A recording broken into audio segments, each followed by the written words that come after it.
Magandang umaga sa lahat. Ako po ay si Generous P. Bacos Jr. At ngayon naman ay magtatalakay po ako sa Aralin 14 na ang paksa ay hakbang sa pananaliksik, metodolohiya ng pag-aaral at pangangalap ng datos. Kung sa Ingles, tinatawag natin itong data analysis o pagkakalap ng mga data na gagamitin natin sa ating pananaliksik. Yung metodolohiya ay nag-consist ito ng mga gagawin ng mananaliksik gaya ng pag-survey, pagkalap ng mga datos batayan sa sanggunian at pananaliksik at mga iba pang paraan para makuha yung mga datos sa mga sinasurvey mo. Kaya ano pa hinihintay natin? Matuto na tayo. Yung unahin nating tatalakayin ay yung pangangalap ng datos. Proseso ng pagkuha ng impormasyon na gagamitin sa pananaliksik. Ito ay yung proseso na pagkuha o pagkalap ng mga datos na ginagawa natin ng paraan gaya ng paggawa ng mga survey, ng mga random sampling, pagkuha ng populasyon at pag-e-estimate ng mga data. Nakabata ito kung ang iyong research design ba ay isang qualitative o quantitative. Yung qualitative ay nagfo-focus ng mga letra o mga words na ginagawa mo, gaya ng mga essays, mga hypothesis at mga iba pa.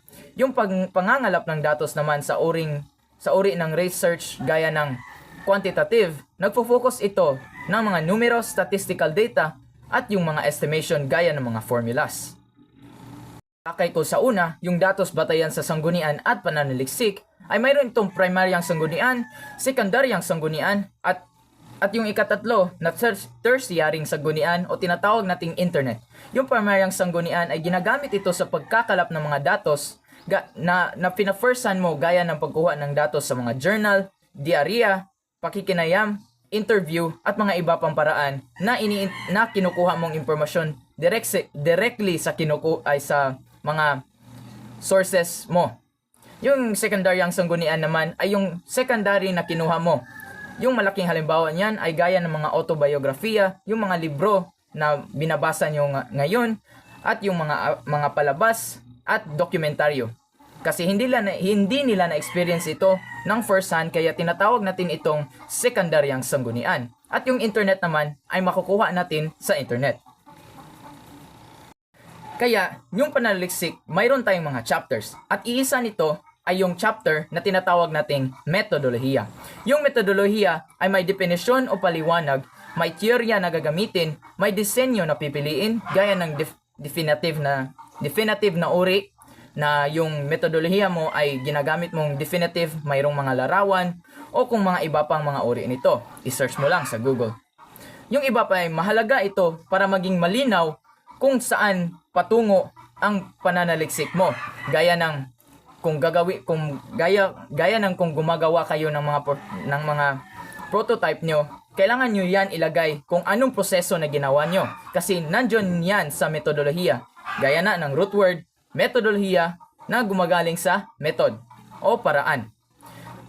Sa chapter na ito, pinapakita nitong mga paraan at yung mga solusyon sa problema na ipinakita mo sa chapter 1 ng iyong pananaliksik. Kaya tatanungin ko kayo, sa pagkuha ng datos sa para gamitin sa data analysis sa metodolohiya, anong paraan yan?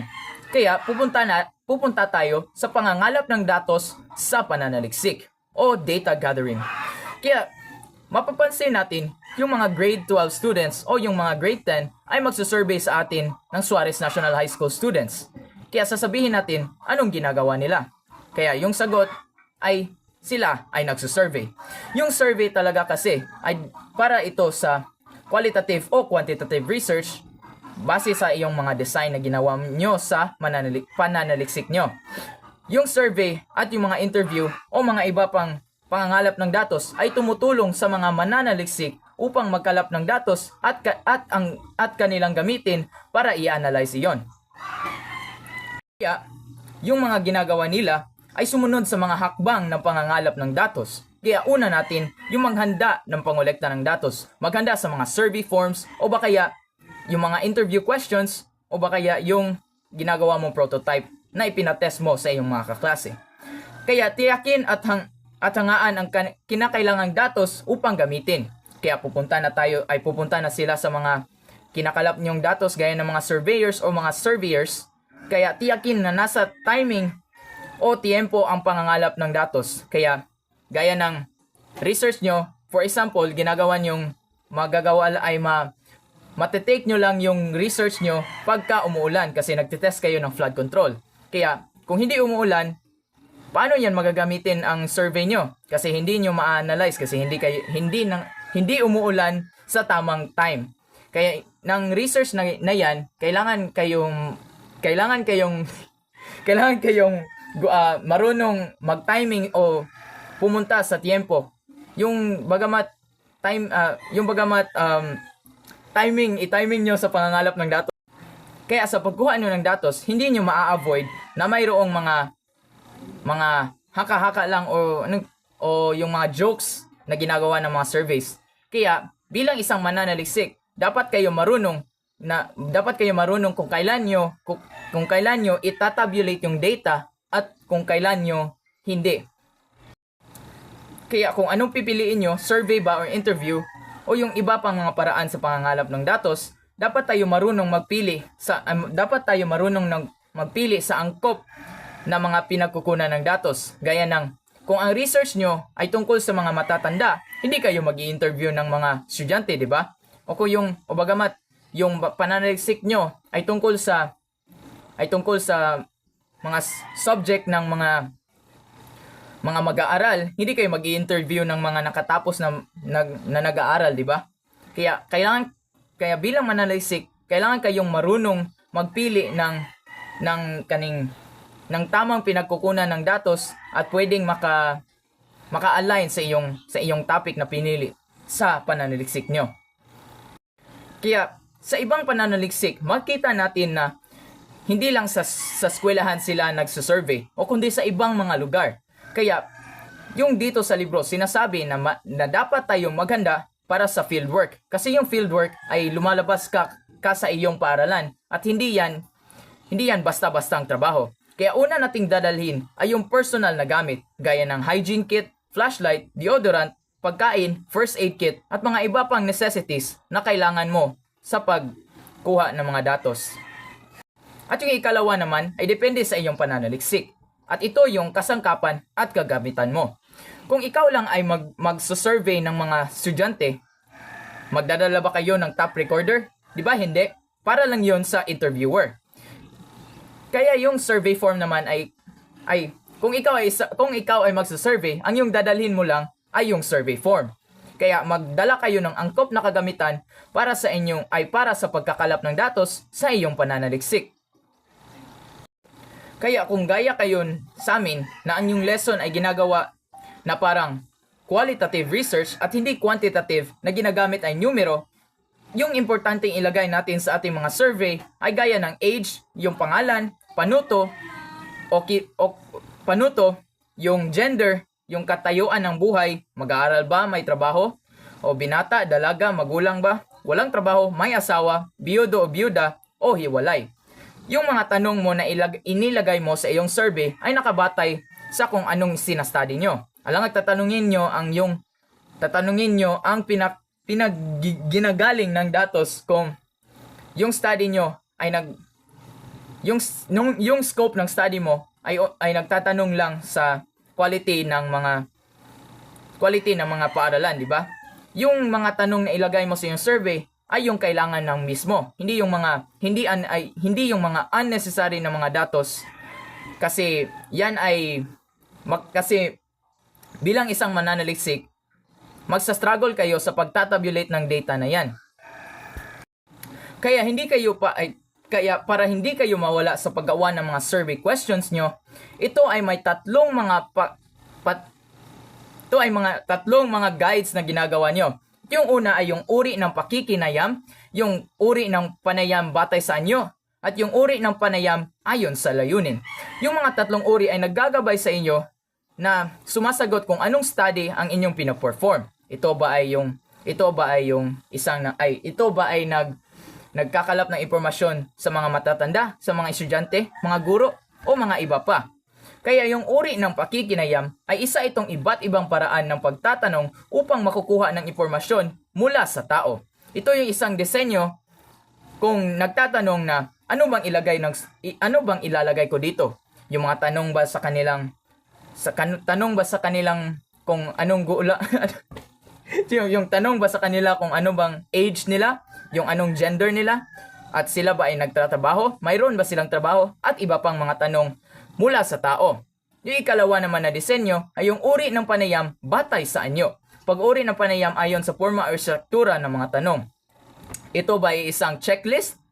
Ito ba ay isang graphic organizer na kailangan mong i-fill up? O isa ba itong essay form na kailangan nilang susulatin at sasagutin? At yung ikatatlo naman ay yung uri ng panayam ayon sa layunin. Kaya magigets nyo na ang uri ng panayam na ginagawa nyo o ang uri ng research nyo ay nakabatay ito sa layunin o sa pagkuha o pagkalap ng impormasyon batay sa pananaliksik ninyo. Ito ay pag-uuri ng panayam batay sa dahilan o layunin sa pagkuha ng datos. Kaya dito nakabatay kung anong tanong na ilalagay nyo at kung anong mga datos na inyong ilalagay sa metodolohiya o yung data analysis mo. Kaya pagkatapos ng pagkuha nyo ng mga impormasyon batay ng uri ng pakikinayam na mayroon itong mga uri na formal at hindi formal, pupunta tayo sa focus group discussion o tinatawag nating FGD, focus group discussion ulit. Ang focus group discussion ay isang uri ng panayam na may 4 hanggang 16 na kalahok. Ito ay ginagamit natin upang may tuon ang tanong batay sa paksa na ibinigay na ng mas maaga bago ang actual ng oras na pangkatang panayam. Ito ay dito natin ino-observe yung mga data na nakuha natin o mga datos na nakuha natin sa ating mga survey o nakalap na impormasyon. Dito tayo nagdi-discuss kung anong kailangan nating gagawin o kailangan nating gagawin na solusyon para sa komunidad, sa ating paaralan at sa scope ng problema na ginagawa ng pananaliksik ninyo. Ito ay sumasagot ng mga tanong na ano ang mga paraan na dapat nating gawin o anong mga solusyon natin sa problemang ito. Kasi nakuha nyo ang mga datang ito, maggagawa naman kayo ng mga hypothesis at yung mga statements na maaring makatulong sa problema na kinuha nyo. Maari din itong mailagay as bilang isang isolated na group na pwede mong tatanungin batay sa binigay kong problema, ano kayang solusyon na mabibigay nyo. Kaya isa itong parabitang itong panel discussion, pero yung moderator ay isang estudyante at yung mga audience naman o yung mga taga-answer ay mga estudyante o yung mga kinukuha mo ng impormasyon. Ito ay talakayan na maliit na grupo upang makuha ang kanilang idea at opinion tungkol sa problemang ito. At gaya niyan, pagkatapos ng lahat ng mga hakbang sa pagkuha ng datos, ay makapunta tayo sa immersion o pagkakahalubilo at pakikisangkot sa pagkuha ng datos.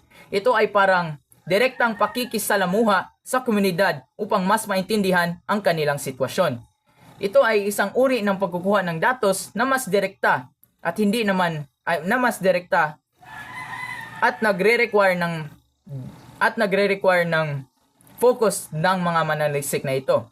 Isa rin itong paraan para magkuha ng datos. Nitong paraan, mas nararamdaman ng mananaliksik ang mismong pakiramdam na kinunan niya ng datos kaya naipapayag siya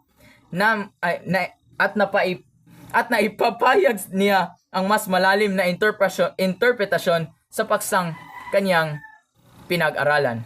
Gaya ng mga journalists, sila ay pumunta sa isang tragedy para makuha nila yung emosyon na feel ng mga mamamayan doon.